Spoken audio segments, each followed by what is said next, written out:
Welcome back to the Central Indiana Sports Report. Colts fans, for this week's Colts Report, coming off a 40-6 win over the Raiders. I'm your host, Greg Mengelt, here at Stage 22 with Will Retherford. Sam Frick could not join us today, so it's just the two of us, but I think that's probably a good thing because we both have a lot to say. Yeah, absolutely. I interested to see, we talked briefly about it on Strictly Biased, but just hearing what your negatives were for the game versus mine, because I've got a couple that I would like to mention. I wouldn't say there was much negatives in this game as much as concerns going forward. There was one negative, and it's a player, and it was bad. But what we do is Will and I go back and review the film. We break it down. We have some things we want to talk about, and here it is, and I'm going to start with this. Okay. Once again, game plan A+. I sound like a broken record. Yeah, it was. I thought that the coaching staff did a phenomenal job getting this team ready to play football this Sunday. It's never hard to get up to play at home. You have your home crowd there. You don't have to bring your own energy. It's brought for you. But they took advantage of it. And this was a game that when we were previewing last week talking about, I said if the Colts want to win this game, they need to go out and kill the Raiders quickly.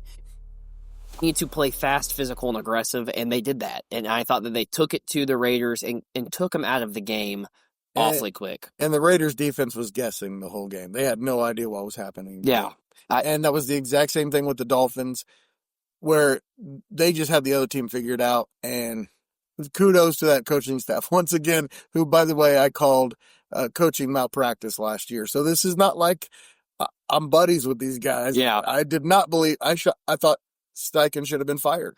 Well, but I got to give him credit. He's been. I was on the ship, and people can go back. I did not think he needed fired because I thought his play calling was so good. And I think that you're seeing last year why he is what he is as far as NFL head coach. He's just a coaching wizardry is what he's been providing week in and week out. I think the offense looks absolutely phenomenal. There's so much to like. They're like an 8-headed monster. Like if you chop Tyler Warren's head off, well, guess what? Here's Jonathan Taylor, Michael Pittman, Josh Downs, Alec Pierce when he's healthy, ready to go and be exactly what they need to be. On that day, you want to take Michael Pittman away? Okay, well, we have Tyler Warren up and down the seam, him playing 4 different positions, Jonathan Taylor's there. It's just like, no matter what combination, whoever you try to take away, there's an answer. And plus, the guys in front of them are my other A+ for the game. Offensive line was phenomenal. Unbelievable.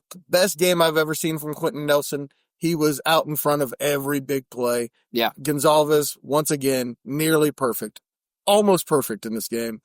And they were bringing in rookie Jalen Travis on running plays, and he looked like a road grader. And Warren and Pittman are both real factors blocking. Absolutely. Out in the run game too. Warren is a real blocker, and he loves it.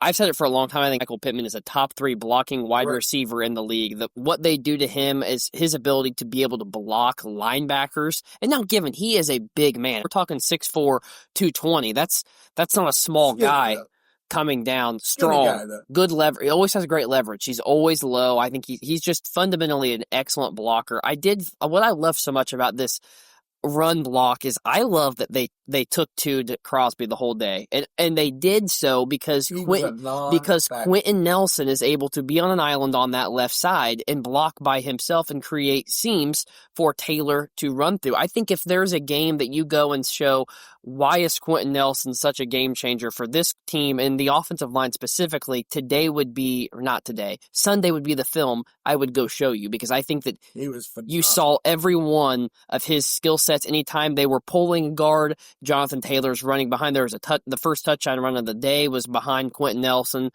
and I just thought that the scheme to take Crosby away made him such a non-factor that the rest of that defense they couldn't keep up because their best player was a non-factor. And I'm convinced now that Gonzalez is the real deal. I think he is. I isolated on him again this week. He didn't allow any pass rush. He was phenomenal in the run game. They all were. Yeah. And a lot of it, again, I want to preface this again. A lot of this is a scheme. Yeah, it is. They've been schemed up to the point where they're putting these guys in a position to be successful. Well, it's just like I said. You saw schematically they were prefacing the fact that we are going to double team Max Crosby. Whatever we do running the ball to the right side, or really running the ball at all, we are going to make sure that we double team Max Crosby. That is coaching. That is implementing a game plan early in the week and sticking through it the entire game. I'm not sure where Bortolini ranks as far as centers. I can't tell yet. In the league, but I think that there are 2 top 5 guards on either side of him. I think if he can even just be a top 15 center, we're talking about an interior lineman that is going to really be tough for 3-and-1 techniques to handle. They need to find ways to get Anthony Richardson on the game.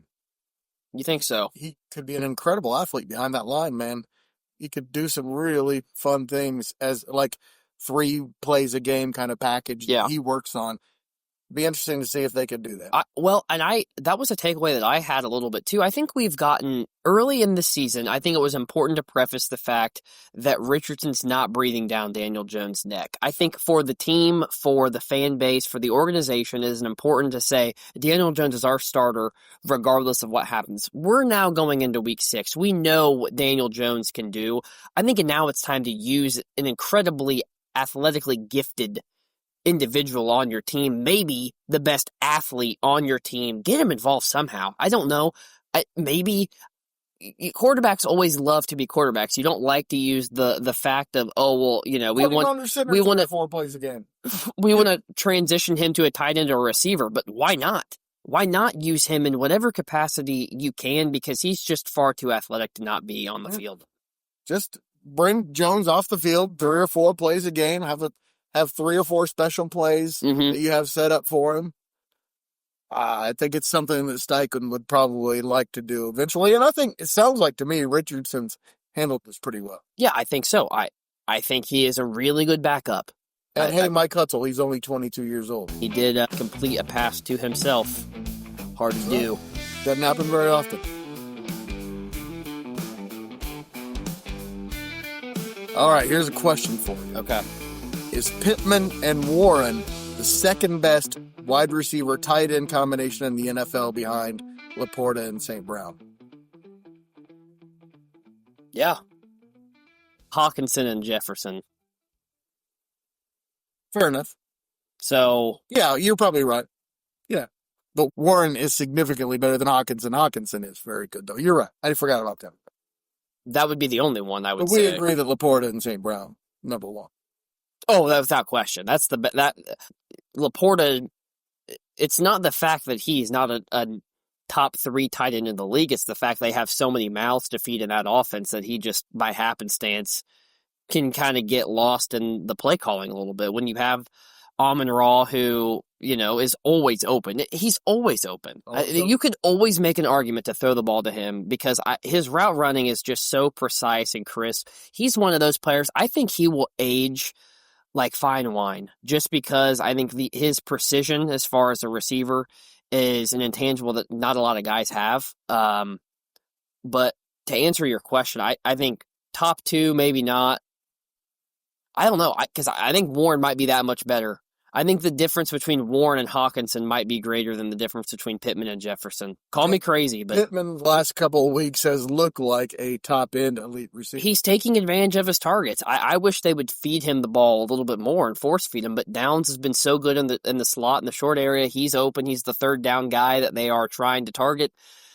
Doolin looked so good. Receiver depth. And if you get anything out of Mitchell now, it's just a bonus. They have 5 receivers that are all...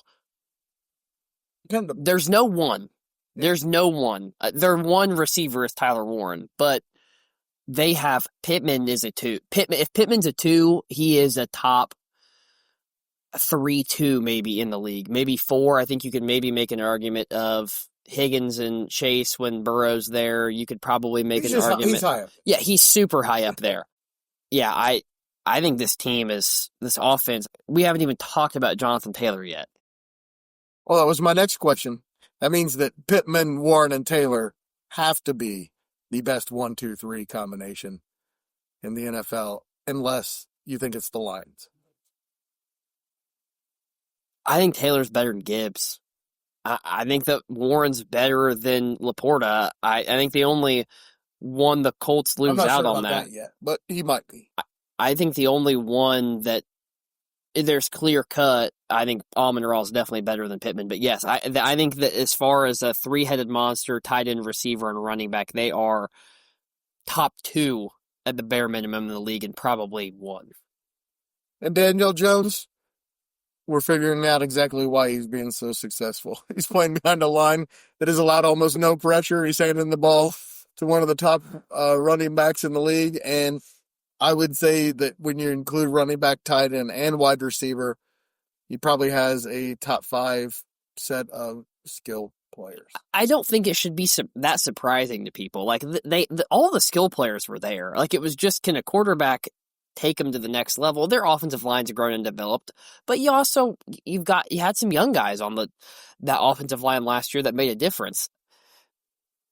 Daniel Jones when he was protected in New York, wasn't horrible.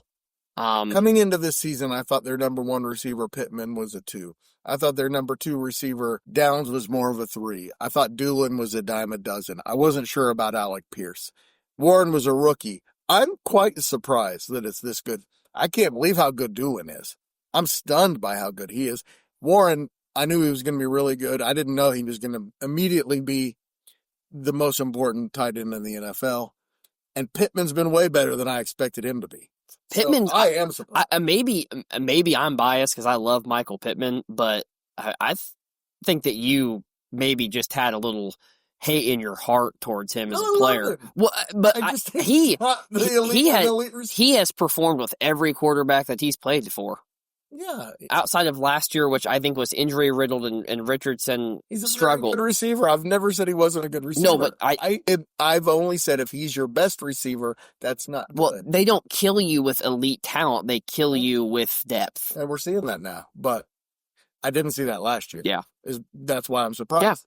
Yeah. And maybe Daniel Jones is really good. I have a feeling it's a lot of the other things around him. But he's been fantastic. What quarterback isn't really good when they have it all kind of laid out there for him? Montana played with about 15 Hall of Famers. I think that it's just natural to say when the talent's around, quarterbacks are better. So that's the positive. And I think we also need to throw in the defensive backfield. I think Nick Cross is a real player. Mm-hmm. I think their defensive backfield has a chance to be probably not elite, but very, very good. And I don't think we've seen the playmaking quite from the defensive backfield that we might see. But I watched the tape, and I'm going to tell you my negative. Latu is not good. I watched him the entire game. He had a couple of quarterback hurries and an interception. He had nothing to do with any of those plays. He was unblocked both times he had a quarterback hurry. No one touched him. And one of those times, Geno Smith ran right by him and made him look foolish. You've definitely beat that drum. I think it's fair to be critical. I think he might be a little better than that, but he's not somebody that's worthy of, I think, the 14th pick, which I don't think he was worthy of the pick when they picked him there. Especially the next guy picks. Yeah, so I think that position. I do hold the thought that they were intending on taking Brock Bowers, and he got taken right before them. They didn't. But I'm so glad. I think they won. I think they won that. Did Colston Loveland get drafted before Tyler thank Warren? you, Chicago Bears. I mean, and what's funny is I was on the camp of I maybe preferred Loveland a little bit more than Warren because of the pass blocking. Of Ball State, and you're saying Jordan, he might be. I've been surprised with how good of a blocker he's been. I always thought that he was going to be in more of the Brock Bowers realm as far as a playmaker, kind of just an extension of a wide receiver, but his blocking looks really elite. Toughness. He's super tough. I knew he was tough at Penn State. I thought he was just way more athletic than everybody else. Yeah. I had no idea he was going to be that kind of player. And he give him the ball at the goal line. There's not much he can't do. If he stays healthy, we're talking about one of the greats of all time by the time he's done. And it's 5 games in. And it's hard to say that in the NFL, but sometimes you can just see it. You can see it. He's got greatness written all over him. One thing I will say, the Colts should never have another red zone possession the rest of the year that Tyler Warren does not get the ball in some capacity. Anything in malpractice, screen him up, hand him the ball off. Hell, let him throw the ball. Whatever you do, just let Tyler Warren touch the ball in the red zone every time, and you will see that touchdown efficiency increase because they've kicked a lot of field goals. That's been maybe the only knock of the offense is they have struggled with that, turning those possessions into touchdowns. They score a lot of points, but touchdowns are always better. And I think Tyler Warren fixes all those problems for you. Give him the ball. He should score a touchdown every week because you just are going to feed him the ball. He is that good, man. He is that. I'm going to be really interested next season to see when they do the NFL Top 100 where his peers think he is, because I think he's a top 20 player in the league. A couple of weeks ago, somebody told me that Penn State should be better this year because they only lost a couple of players. And I said, they lost 2 generational players. Yeah. Not just some players. They lost Tyler Warren, who could end up being the greatest tight end of all time. He's got the combination of skills to be that guy. And Abdul Carter, I don't know if he's going to be generational talent, but he certainly has the ability to be. He's the real deal. So I kind of saw this coming with Penn State. Aller looks lost without Warren as his safety valve, which you can see just the pivotal role that he played. James Franklin did an interview. They asked him the question, if you could take one player back from Penn State history and add him to this year's team, he went back 1 year and would grab Tyler Warren. If that doesn't tell you everything you need to know about him as a football player, as a man, and as a leader. He is. I mean, we're talking Saquon Barkley. Went to Penn State. And he still wants Tyler Warren there. Wow. Steichen is finding ways to get Tyler Warren the ball every week, whether it be out of the backfield, whether it be as a receiver, a slot, or a tight end. He's finding ways. I get mad when they just don't give him the ball every play. Like, if I could just give Tyler Warren the ball every single play, I would do it. Him or Taylor. It's got to be one of those. Wow. And Jonathan Taylor, you want to talk about a guy that's on a Hall of Fame trajectory. That guy, wow. My girlfriend was probably the first person. Shout out, Addie. Love you. What's up, Addie? Marlon Mack and Jonathan Taylor would have been a running back tandem that would have fed families for generations, probably. I loved Marlon Mack. She also loved Marlon Mack. And think about what he did for the Colts team when he was here before that Achilles injury, and look at what Taylor's done. It's just, wow. He is top 5 in the league now, in league history, not just the league, with over 90 rushing yards per game. And I believe Eric Dickerson, LaDainian Tomlinson, and Jim Brown are the 3 that I know off the tip of my tongue that are above him. If that's the 3 that you're keeping company with, boy, you are something special. And it's funny, we talked about the defense front 7 isn't good enough. But the defense has really performed really well. Give up 6 points last week, performed really well against Miami. They played really well at times against the Rams. They've done a lot of good things. How are they getting it done? Well, I think they're getting it done by good play, not in the front 7, but the back 4. I think the back 4 is a top... We can say back 5 now. A top 8 unit in the league, without question. And they, too, have 2 pretty good interior defensive linemen between Buckner and Stewart. I know that when they're going up against offensive lines that aren't quite as good, they're very disruptive. Yeah. The problem is when they go up against really good offensive lines, you give nothing out. They've also played some bad quarterbacks, too. I mean, so let's go down the list. So Tua, they completely just had him in a mind, whatever that was. Same with Geno in that same category. They played Cam Ward. They had him searching for answers. The only quarterback that they've played that I would say, well... Nix and Stafford. But both of those guys had their way, kind of did whatever they wanted. Denver kind of abandoned the pass a little bit.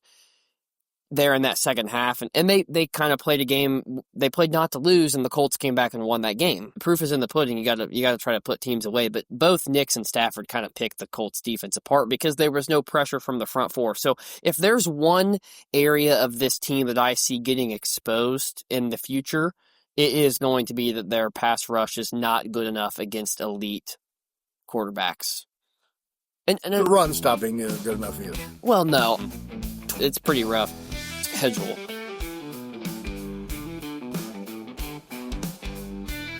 Cardinals at home this week should be 5-1, which is pretty incredible. They should be, but they've also played 5. Well, it'll be 6. They've played 2 good teams. 2 very good teams. Yeah, very good teams. Okay, and the other teams are not good. Miami's bad. The Dolphins, Titans, and Raiders, but it's not like they're all 3 of those teams are going to be competing for a top 5 pick. You're right. Then you go to LA to face the Chargers. I like that matchup with this Chargers team, but Herbert is one of those quarterbacks that can pick you apart if he's given time. Like, he is an elite ball thrower. So I think that it's definitely something that you have to look at and kind of say, can we stop Ladd McConkey? You hope that Kenny Moore is back by then, because I think that he will play a pivotal role as far as playing in the slot there. And then the Titans at home. That's a win. So should be a win. 6-2, you would hope would be the worst case scenario heading into Pittsburgh. Yep.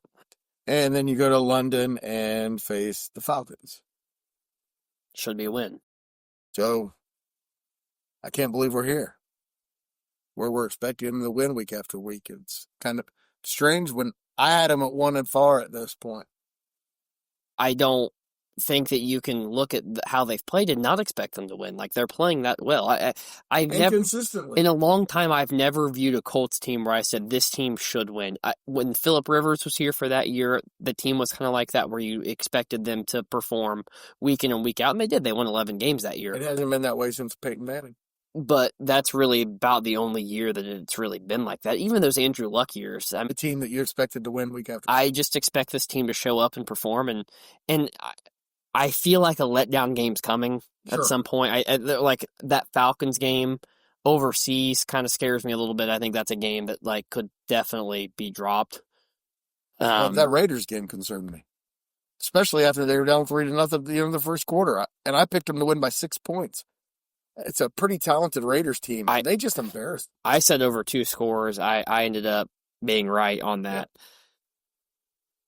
Yeah. But yeah, this team is definitely a team that you look at and say you're not. Other teams aren't looking at their schedule and saying that the Colts are a win anymore. Like none of these teams are looking. I do wish that I'd like to see like a Houston game or a Jacksonville game a little earlier than it's going to show up, because those Jacksonville games I think are going to be really important. Yeah, but it only adds to the gauntlet of what is already a difficult back end of the schedule. No more. They don't play the Jaguars or Texans until the last day of November. Yeah, that's crazy. So what, 4 of your last 6 games are against divisional opponents? 4 of their last 6 games. Texans, Jaguars, Seahawks, 49ers, Jaguars, Texans. That's a tough last 6. Chiefs are also. This is a good team. I think you're right. So, but that doesn't. They're going to win some of those games. It's an NFL team. Honestly, at this point, you hope that you split the division games between Houston and Jacksonville. You end up 4-2 in the division. You lose on the road, you win at home, and if that happens, hopefully you get one of Seattle or San Francisco. As long as they go 500 down that stretch, I think that you'll be happy, and I think that they'll probably be in a playoff spot just by happenstance of where the AFC looks like this year. I think 10 wins gets you in right now, because I think there's going to be a lot of teams bunched up at that 8-9, 9-8 record. By the way, ESPN Analytics now has the Colts' chances of making the playoffs at 86.3%. Gets gone from 26 to 86, and I think that's probably a lot to do with other teams as well. Really, you look 4-1 in make the playoff. inside the division. Maybe, I think at the beginning of the year, we predicted that the AFC South was probably only going to get one team in it. It seems pretty realistic at this point that you're going to probably get two teams in, just based on how it all shakes out. I don't know. I don't think the AFC North is getting two teams in. I think there's only one team coming out of that division. I think the Bengals are going to be hunting down a top 5 pick, but they did just trade for Joe Flacco today, so maybe that will help improve them. The West, there's 3 teams that could make the playoffs, but I don't know. We'll see. Well, I told you my negative. You said you were also going to come in with a negative. What was yours? Kicking now, I'm worried about it. I thought they had a good kicker, and I'm a little worried that you're not going to bring in a guy that's as good as Schrader, because I thought he was pretty automatic. He had missed one kick up to that point in the year. It was just a disappointing situation, so that is disappointing. And you see a lot of these close games, it comes down to hitting field goals. So hopefully you bring in a guy that can be good in those situations. I think that they signed Michael Badgley. He's been with the team previously, was good with them. It's been a few years now, but the kicking game got worse this week just due to the injury of Spencer Schrader. Good thing kickers are a dime a dozen, as I've been saying all year. I hope you're right. There's also a chance that you bring in a guy bad, and you have to cut him, and you have to get a new one, and you hopefully hope that he's good. Yeah.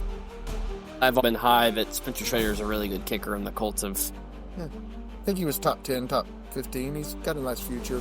It's easy to find good kickers. It's hard to find great kickers. And hopefully Michael Badgley is the answer.